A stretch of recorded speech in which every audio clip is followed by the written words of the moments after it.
Kidney stones ഉള്ളവർ കഴിക്കേണ്ട ആഹാരങ്ങൾ നോക്കാം. സിട്രസ് ഫ്രൂട്ട്സ് ആയിട്ടുള്ള ഓറഞ്ച് ഇൻക്ലൂഡ് ചെയ്യാം, അതുപോലെ ലൈം ഇൻക്ലൂഡ് ചെയ്യാം. ലൈം ജ്യൂസ് ആയിട്ട് ഇൻക്ലൂഡ് ചെയ്യുന്നതാണ് ഏറ്റവും നല്ലത്. ഇതിലടങ്ങിയിരിക്കുന്ന സിട്രിക് ആസിഡ് നമ്മുടെ സ്റ്റോൺസിനെ അലിയിച്ച് കളയാനായിട്ട് ഹെൽപ്പ് ചെയ്യുന്നുണ്ട്. കരിക്കും വെള്ളം ഇൻക്ലൂഡ് ചെയ്യാം. ഇതിലടങ്ങിയിരിക്കുന്ന ഹൈ പൊട്ടാസ്യം നമ്മുടെ സ്റ്റോൺ ഫോർമേഷനെ പ്രിവെൻറ്റ് ചെയ്യും. കുക്കുംബേഴ്സ് ഇൻക്ലൂഡ് ചെയ്യാം. ഇതിൽ 99% ഓഫ് വാട്ടർ നമ്മുടെ ബോഡിയെ ഹൈഡ്രേറ്റ് ആയിട്ടിരുത്താനായിട്ട് ഹെൽപ്പ് ചെയ്യുന്നുണ്ട്.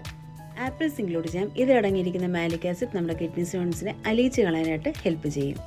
സ്റ്റോൺസ് ഉള്ളവർ 2 to 3 liters of water include ചെയ്യുക. ചൂടോട് കൂടിയ വെള്ളം കുടിക്കാൻ ശ്രദ്ധിക്കുക. നമ്മുടെ സ്റ്റോൺസിനെ അലിയിച്ച് കളയാനായിട്ട് ഹോട്ട് വാട്ടർ വളരെ നല്ലതാണ്. ഒരുപാട് പേരുടെ സംശയമാണ് ടൊമാറ്റോസ് ഇൻക്ലൂഡ് ചെയ്യാമെന്നുള്ളത്. നമുക്ക് ടൊമാറ്റോസ് ലിമിറ്റ് ചെയ്ത് അതിൻ്റെ ഫ്ലഷ് മാത്രമായിട്ട് ഇൻക്ലൂഡ് ചെയ്യാം. അതിലടങ്ങിയിരിക്കുന്ന സീഡ്സ് റിമൂവ് ചെയ്യുക. സീഡ്സിനകത്ത് ഹൈ എമൗണ്ട് ഓഫ് ഓക്സലേറ്റ്സ് അടങ്ങിയിട്ടുള്ളതുകൊണ്ടാണ് ലിമിറ്റ് ചെയ്യാനായിട്ട് പറയുന്നത്. നിങ്ങൾക്ക് ഡയറ്റ് കൺസൾട്ടേഷൻസ് വേണമെന്നുണ്ടെങ്കിൽ ഇതിൽ പറഞ്ഞിരിക്കുന്ന വാട്സ്ആപ്പ് നമ്പറിൽ നിങ്ങൾക്ക് മെസ്സേജ് അയച്ച് അപ്പോയിൻമെൻറ്റ്സ് എടുക്കാം. ഇതുപോലെ ഹെൽത്തി ടിപ്സ് വേണമെന്ന് താല്പര്യമുള്ളവർ എൻ്റെ പേജ് ഒന്ന് ഫോളോ ചെയ്യുക.